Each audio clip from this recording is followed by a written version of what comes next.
I'll try Mr. McKinley.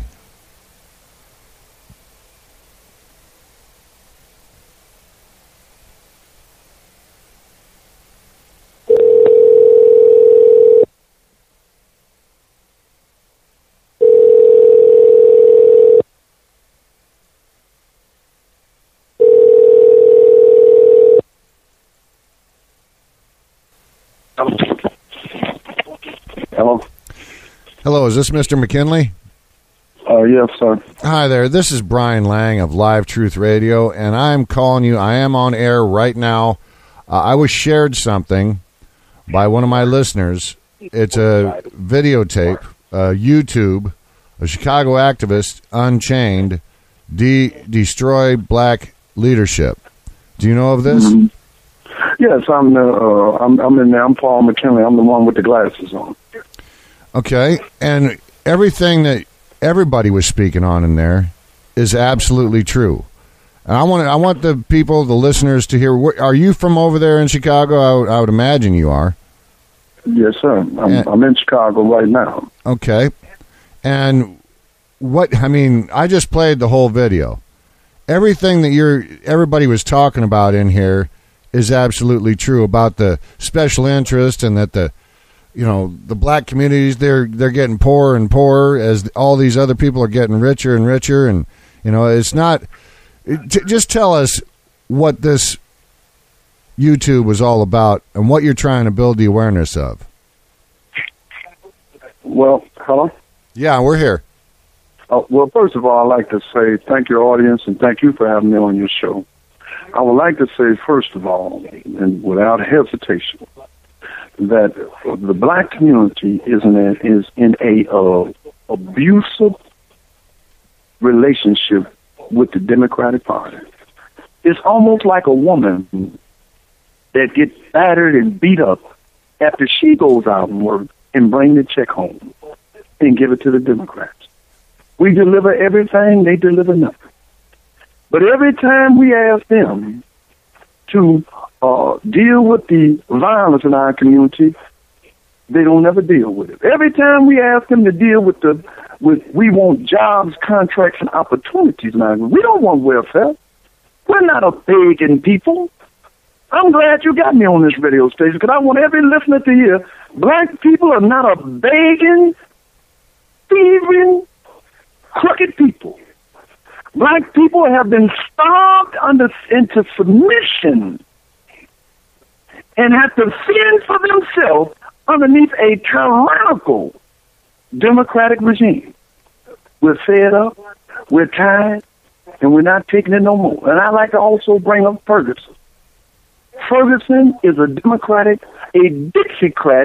city. Mostly everybody's in power is Dixiecrats. And black leadership, everything wrong with black leadership just didn't happen when Mike Brown got shot and killed. There was problems way before then. But because of Mike Brown, everything came out when the Mike Brown incident. And I'd like to say something to white folks. When white folks see rioting in the black neighborhood, the first thing coming to your mind, well, my God, these people are lawless. Well, let's backtrack for a minute. If you live in a community, well, 50% of all your students that are going to high school drop out. If you're living in a community that 53% of all the young men is going to jail. I ain't talking about they may go, they are in jail. 57%. We talking about Ferguson. We talking about Chicago. We talking about Gary. We talking about Detroit. We talking about Milwaukee. We talking about Oakland. We talking about Los Angeles. Not one of those cities that I just mentioned are being ran by the Tea Party. Not one of those cities that I just mentioned are being ran by Republicans. Each one of those cities are being ran by black leadership. We don't have white leaders over us. These are black leaders over us. Now, I want to get to the real point because I want to say what they're actually doing. They make it seem like when they come among us, they're black people. They're not white people. They're black leaders. And they talk a bunch of Black talk. Well, we're going to get some jobs. We're going to make sure folks got jobs. We're going to make sure that we build this neighborhood up. That's what they come and talk to us about. But that's not what they're about. They're about a perverted and degenerate liberal, neoliberal agenda.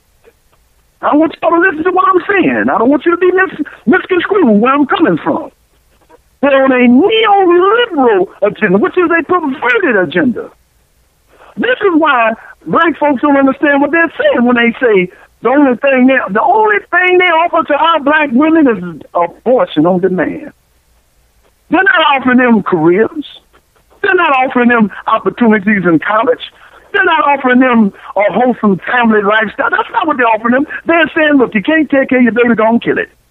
That's what the neoliberalism is saying in black community. The other thing that they say to young black men in our community, you know what we got for y'all? Well, first of all, you're not going to get a good education.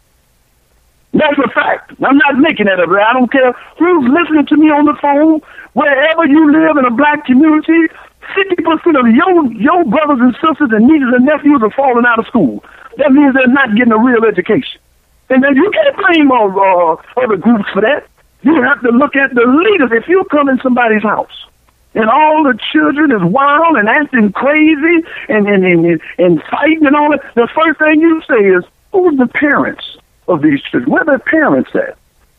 So when you look at the black community, you see all that murder, you see all that illicit drugs, you see all that sexual perversion on our TV stations. BET is for one. When you see all this degradation, you can't blame the little people at the bottom. You've got to blame the people at the top, and that's black leadership. They haven't brought any. Barack Obama been in office 6 years. And I want to get to him right now. Oh, hello, please do. Please do. The president, when he got in office, he came to the black community. This is why you see all the indignant we have toward him.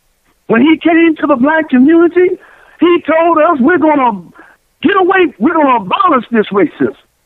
And I'm not the president of the black people. I'm not the president of the white people. I'm the president of the United States of America. That's what he said. You heard him say it. He said it on national TV at the Democratic Convention. And the president got elected by 100% of the black folks. Even white Republicans voted for him because he couldn't win without white folks. He didn't just win because black and Latinos voted. He won. White folks got up and said, you're right. We need to end this stereotype of racism. We need to show the world that America has got beyond the race issue. In all of America, white, black, Jews, Gentiles, Protestant, and Catholics got together and voted him in office. He was a crown achievement of a nation. Everybody was proud. But it was just one problem. He got in with a neoliberal philosophy. When he got in, instead of him dealing with the economy, he went to Hillary Care, because that's really what it was. It wasn't Obamacare. The Hillary Clintons, it was the Clinton care at first. He went and bailed up, pushed off that, breathed on it, knocked the dust off that, and presented that to Congress. And he got it in and got it through. Because he had a majority of Democrats in the House, and he had a majority of Democrats in the Senate. Then he went about pushing the gay and lesbian agenda. Yeah, you heard him. Then, last but not least, he's trying to push amnesty for illegal immigrants who are bringing crack cocaine in my neighborhood. The same people he talking about that he want to give them amnesty, he has made no effort to stop them from coming across the border where they bring all this crack cocaine in my neighborhood. He ain't solved that problem. But he's going to solve the problem that after they get here and bring the crack cocaine to my neighborhood. All those people, and the people are fleeing Mexico.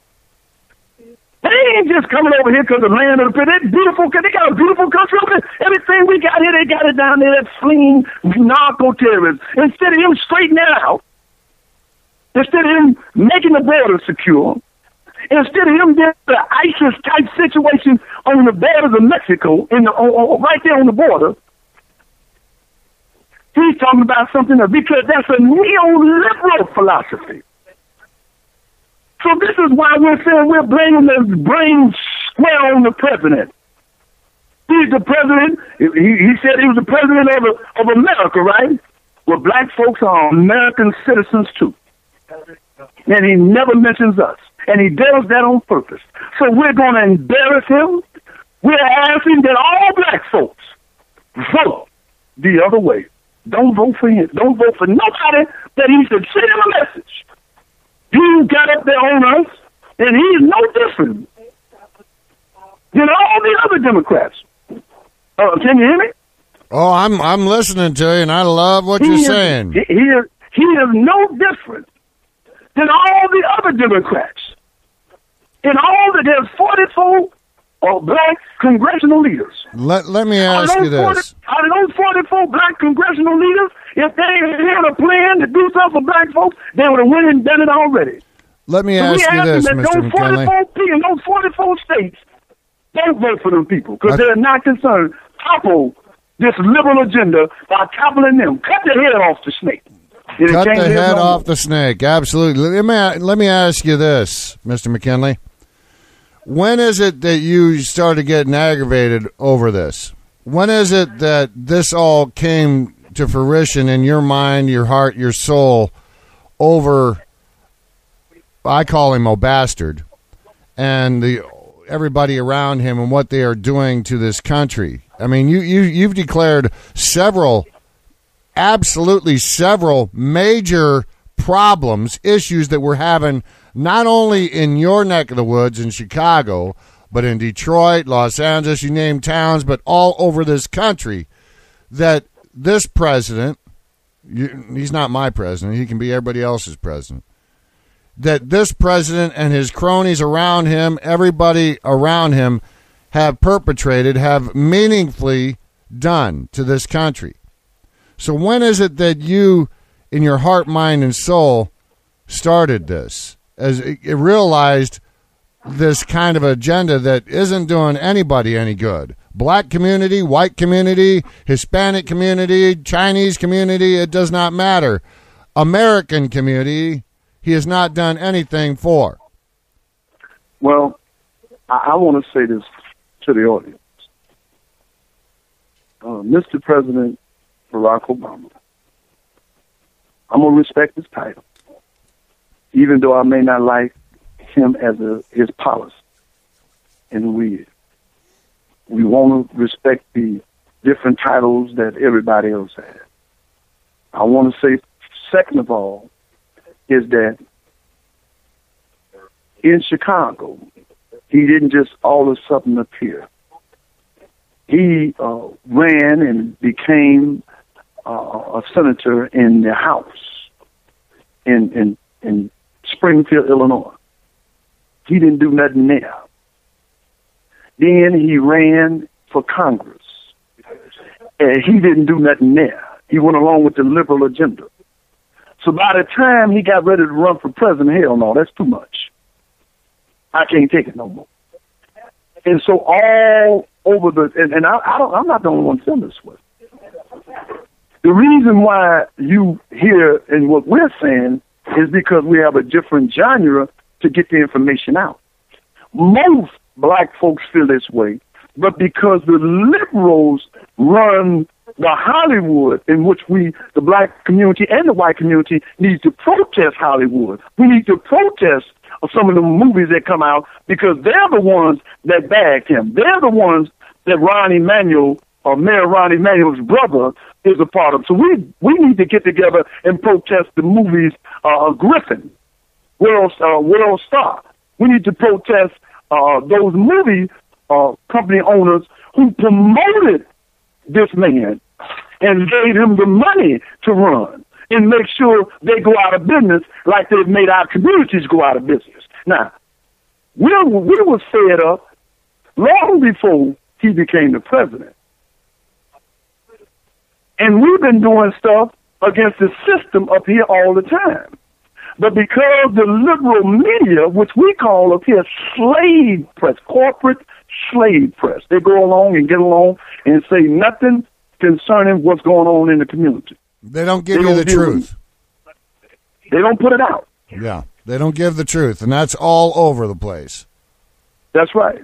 And so, but I'm saying, if the black community and the white community team together against these organizations, these movie studios, who promote a Greco-Roman culture, I want everybody to listen to what I'm saying. What I'm saying, neoliberalism. The country of France became so weak that it could not fight Germany because they were involved in a lifestyle that weakened the morality and the strength of their country. Even though Britain wasn't all what she was supposed to be, because Britain did never allow that type of lifestyle openly in its country, Britain was able to resist Germany. I'm saying to you that there's a concentrated effort out of Hollywood, California, to push forth a liberal and a degenerate culture on young people. And the reason why they're moving on the young people, and you white folks better listen to me, I know what I'm talking about. Everything y'all see happening to our young people, they're trying to do it to your young people too. That's why y'all see these young white kids snapping out.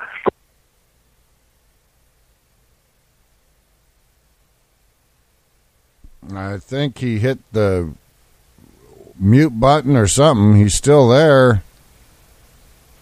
Mr. McKinley, you hit a button or something. Yeah. But let me finish this last statement. Everything you see that these young people doing, they're going after the young people. They're not going after the older people. And the reason why they're going after your children, to stop them from emerging, to step up to their true potential as leaders in America. Now, this is an American problem now, what I'm talking about. This ain't no black problem, what I'm talking about. And all of it is being headed up by a man, I may say his name wrong, named Griffin. He's out of Hollywood. They spent $30 million for same-sex marriage.